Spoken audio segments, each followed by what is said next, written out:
Aloha. Let's talk about why we do shadow work, or what even the point or purpose of even doing something like that would be. So I'm going to break this video into 3 parts here, and we're going to go through 3 points that explain what shadow work is, why we should do it, and the benefits from doing it, and what happens in your life from applying these principles. So first off, why would we do shadow work? Well, it would be to raise our consciousness level, to raise the vibration in which we experience life. Now, this might sound a little woo-woo, talking about raise your vibe and higher consciousness, but there's actually a consciousness scale made by Dr. David Hawkins. And in that scale, each emotion gets ranked at a certain vibration. So this is each emotion, mental state, way of being can be calibrated to these certain points. Now, it's actually more of a state of being of each one of these, which is thoughts, feelings, and how we physically look at ourselves, how we view the world, So diving into this, at the very bottom, you can probably see that there's shame and guilt. And then, as it works its way up, it moves into things like anger, courage, willingness, acceptance. And then higher up on the scale, it's love, joy, bliss, enlightenment. These are all higher state of beings, but what happens is we go through our life, sometimes we're feeling a certain way, or we're viewing life from a certain perspective. So like if we look at our life and there's, 1 or 2 things we might feel shameful or guilty about, when we look at those things, we actually take that shame and guilt and we put them on in front of us. And it's like a lens or it affects the vision of the way we perceive of our reality. And so for shame and guilt, for a moment we might feel shameful or guiltful. If we have a lot of shame and guilt, things that we have in our life, a lot of shame and guilt energy, we might be generally vibrating at that state of being, at shame and guilt level. But we can move up in that to courage, willingness, or love. Same if we have a lot of things that make us angry, or if we have a lot of things that inspire us, if we have really good, strong willpower and discipline and focus, we might be at willingness, accomplishing our dreams or accomplishing things that we want to while still working other ways. And more into like love and joy. Now, you don't just stay at one point, you do kind of go up and down, but you can adjust your lowest point to being around a certain vibration. And that's moving through shame and guilt. So even like an example is like if you went through something, whether it was something someone did to you or something you did to somebody else or whatever, and you feel shameful for it. Well, you can be ashamed that you showed up that way. Then you could be like, yeah, I feel guilty about that. And actually, because I feel so guilty, I'm actually like pissed off at myself, or I'm pissed off at that situation. And I'm going to never allow that to happen again. I'm going to take courage, step forward, set some new boundaries, change things about myself, and be more courage. And you know what? Whatever it was, it's okay. It happened. It happened. What happens, happens. But I'm moving forward, and I'm willing to make changes and difference in my life, and actually view things from a more gratitude, higher, let's step forward, aspect. What's in the past is the past. I'm not going to be a victim. I'm going to be courageous. I'm going to be a hero in my life. Anyway, so you get the point. What we just did there is taking one example and moved from guilt and from shame and guilt all the way up to anger, pride, courage, acceptance, willingness. And then even at that point, you might even step into gratitude, which, isn't really on that chart, but gratitude is there. It's like a bigger bracket that fits somewhere around willingness and acceptance, willingness, love to joy. There's gratitude there.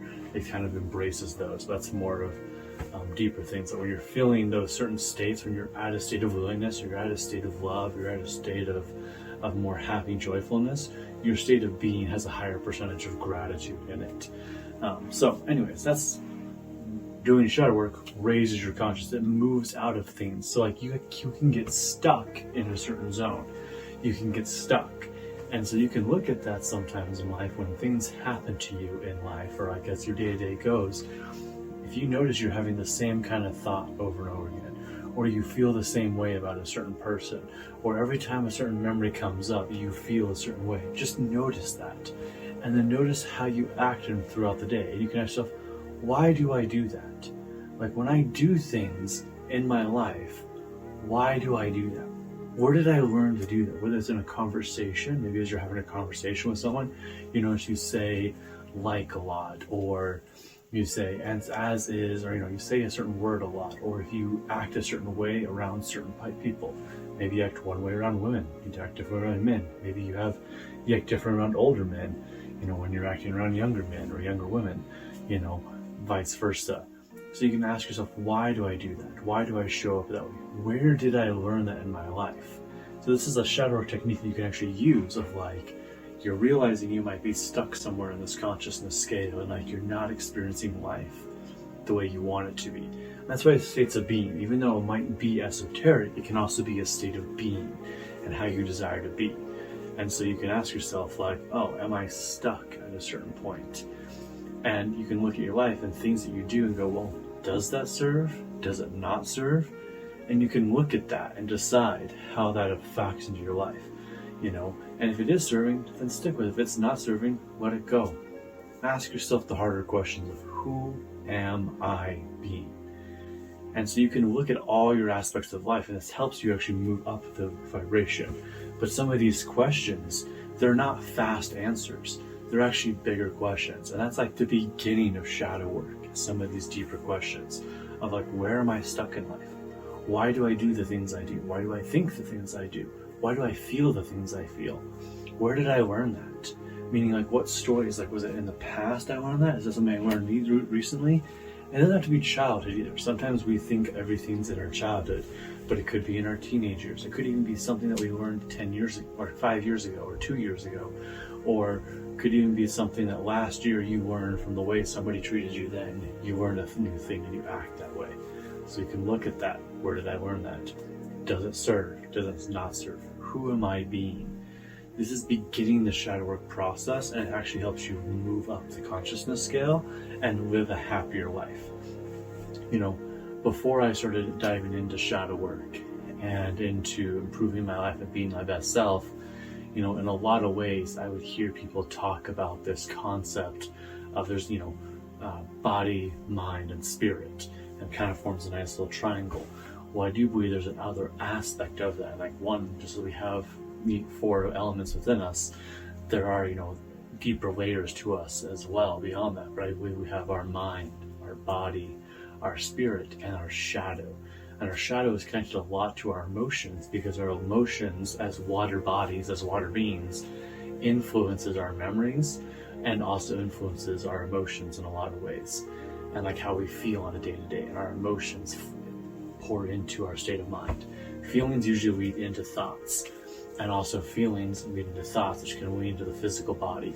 So in general, most things we're going through, when we don't feel emotionally great, when we don't have the most clarity of mind, when our body is sick and tired, or when we might even feel spiritually stuck, it's somewhere in this consciousness scale where we feel stuck and trapped in some lower quote-unquote vibration.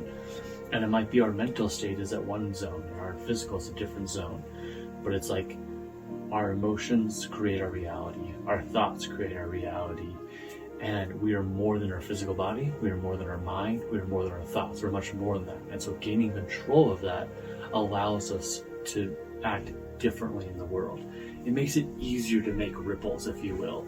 When you're conscious in life, you can make ripples in your life, and they ripple out and bounce back and reflect how your life is being.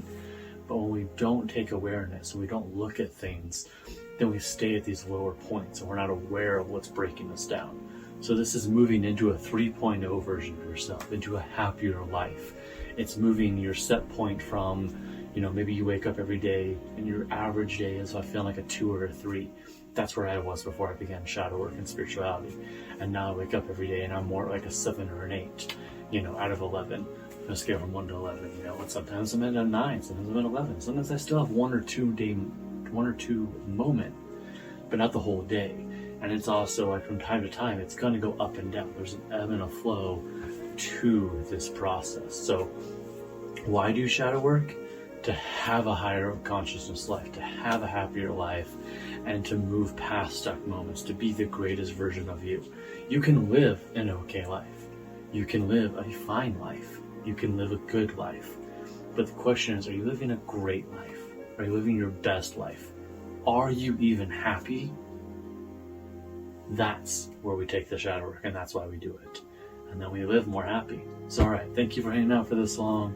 Hope you're having a great time. There'll be some other videos posted up here to link up to kind of follow more into shadow work, talking more about what it is and some other shadow work techniques that you can do. So, peace, love, keep being your awesome selves. Namaste, my friends.